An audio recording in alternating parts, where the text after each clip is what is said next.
Hey everybody, KMO here, and this is going to be a short one because I started late in the day and I have video work to do tonight. Not like YouTube video, but boring shooting video at municipal meetings sort of video work to do. But I'm just going to comment briefly on a little bit of feedback that I have gotten on the conspiracy theory video that I did a couple days ago. To recap, I said that there's a common, and I encountered this at a gallery opening the other night. Somebody was telling me, they just stated it as if it was a fact, that the military has access to technology that is 15 years ahead of what, people in the civilian world have access to. And I was saying in this video that not only is that false, it's just not even coherent, because 15 years ahead is not, it's not a fixed number. It's not a, it's not a uniform quantity. That the pace of accelerating change makes that irrelevant. When you talk about how much something costs historically, you'll hear people talk about how much it costs, say, in 2017 dollars, because the value of a dollar is not the same today as it was 10 years ago, 20 years ago, 50 years ago. You have to specify. But that's the side issue.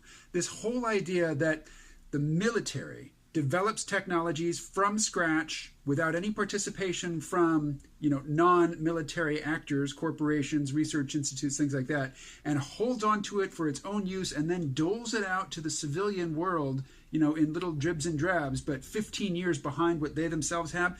It's just false. It's just false. Point blank wrong. And the reason it's wrong is because there is no hard line between the military in its research efforts and civilian corporations like Google and their research efforts. Now, people have given the example that the military has jet aircraft that they keep secret. Well, that's not technology that's ahead of the civilian market. There are no civilian jet aircraft, no jet fighters anyway. There are jet, Gulfstream jets, things like that, Learjets, but there are no fighter jets that people can buy.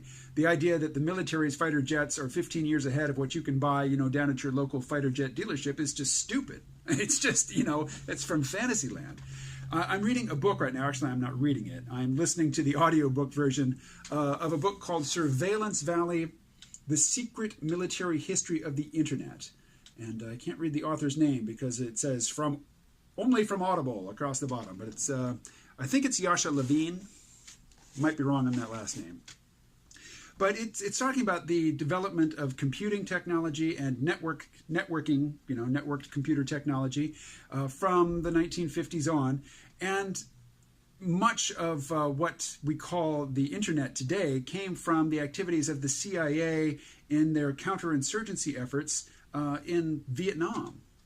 So this is the internet that we think of as being this bastion of free thought and free expression and cyber libertarianism and whatnot has been from its inception a tool of surveillance and social control.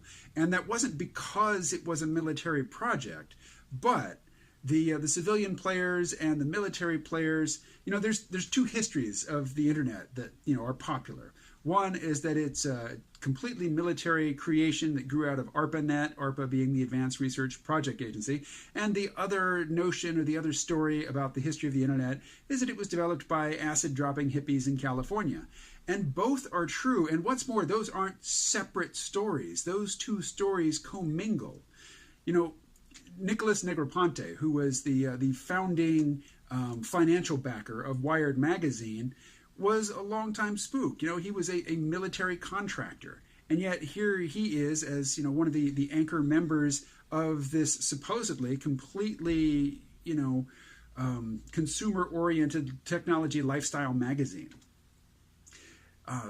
Research done at places like the MIT Media Lab, had military participation from the get-go.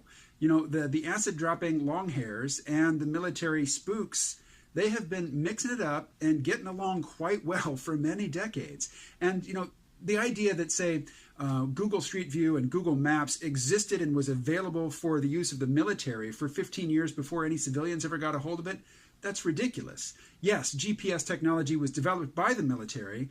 A dumbed-down version was released at first to the civilian population, and then a more precise version was released, but it was Google that sent their cars, down all these roads, taking all these pictures, refining their maps, that gives us Google Maps and Google Street View. And the military makes use of that technology.